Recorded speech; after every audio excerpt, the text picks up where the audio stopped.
बनाम सिस्टम, यशवंत वर्मा को एससी से झटका, कैश कांड पर बढ़ी मुश्किलें, सुप्रीम कोर्ट ने ठुकराई मांग, अब क्या करेंगे यशवंत वर्मा?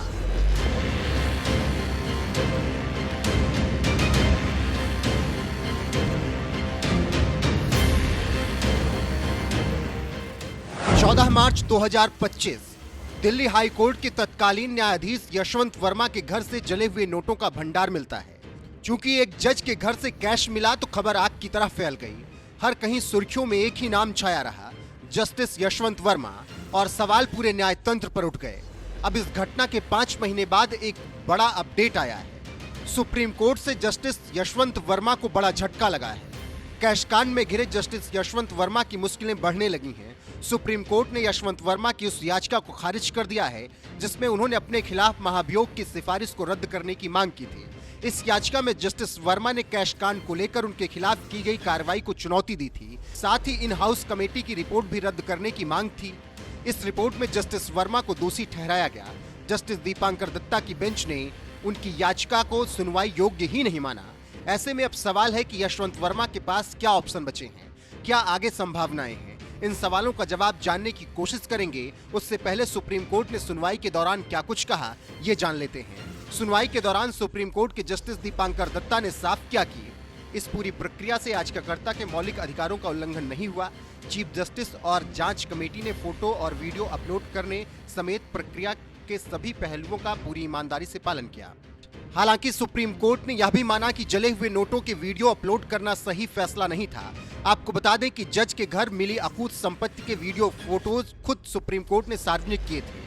वीडियोज में देखा गया कि जिस स्टोर रूम में आग लगी थी वहां अधजले नोटों की बोरियां मिली। इस पर अब दीपांकर दत्ता की बेंच ने कहा कि यह वीडियो अपलोड करने की जरूरत नहीं थी। वहीं कैश कांड में घिरे यशवंत वर्मा पर महाभियोग चलाने के लिए नोटिस दिया जा चुका है, जिसे रद्द करने की मांग के लिए सुप्रीम कोर्ट में याचिका दायर की गई थी, लेकिन कोर्ट ने उनकी इस अर्जी को सुनने लायक ही नहीं माना।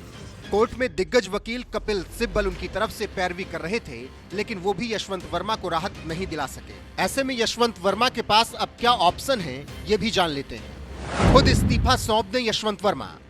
जस्टिस वर्मा के पास जो सबसे बेस्ट ऑप्शन है वह है चुपचाप इस्तीफा देना। वो अगर अपने पद से इस्तीफा दे देते हैं तो महाभियोग का सामना करने से बच जाएंगे और रिटायर्ड जज के तौर पर उन्हें पेंशन भी मिलेगी। महाभियोग का सामना करें। जस्टिस वर्मा पहले ही इस्तीफे से इनकार कर चुके हैं। ऐसे में ऑप्शन 1 के चांस कम है कि वो इस्तीफा दें। तो फिर ऐसे में यशवंत वर्मा को महाभियोग का सामना करना पड़ेगा और अपनी बेगुनाही साबित करनी पड़ेगी। इस प्रक्रिया में संसद में सुनवाई होगी। यहाँ वो अपने बचाव में वकीलों के साथ दलीलें पेश कर सकते हैं। वैसे ये ऑप्शन यशवंत वर्मा तभी चुनेंगे जब वह अपनी बेगुनाही को लेकर पूरी तरह से आश्वस्त होंगे, क्योंकि महाभियोग के तहत हटाया जाना किसी भी जज के लिए बेहद ही शर्मिंदगी भरा होगा। इस मामले में राजनीतिक प्रतिक्रियाएं भी सामने आईं। बीजेपी नेता नलिन कोहली ने कहा, यशवंत वर्मा ने आज तक ये नहीं समझाया कि जो नोट बरामद हुए वो उनके घर पहुंचे कैसे। यशवंत वर्मा इंक्वायरी कमेटी के सामने क्यों नहीं पेश हुए? कानून के जो जानकार हैं वो ये मान ही रहे थे कि जजमेंट जो है इसी प्रकार से आएगा, क्योंकि जस्टिस वर्मा ने आज तक ये नहीं समझाया कि उनके घर पे जो पैसे बरामद हुए या जो मिले थे जब आग लगी थी वो वहां पहुंचे कैसे, और ना के और उसके बाद वो कहीं पर भी इंक्वायरी कमेटी के सामने नहीं गई। वो समिति उस समय के हमारे जो मुख्य न्यायाधीश है चीफ जस्टिस संजीव खन्ना जी ने उसका गठन किया था। जो प्रक्रिया बनाई गई है उसी प्रक्रिया के तहत ये समिति बनी, उसी प्रक्रिया के तहत जो कहा गया है वो किया गया है।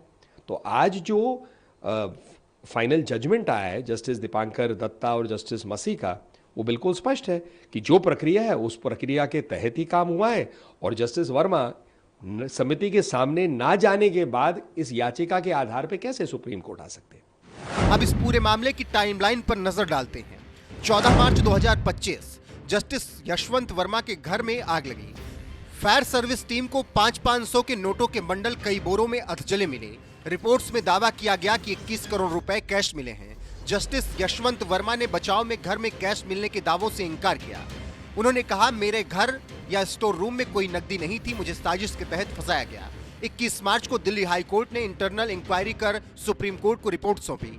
22 मार्च को एससी के कॉलेजियम ने जस्टिस वर्मा का ट्रांसफर इलाहाबाद हाई कोर्ट कर दिया।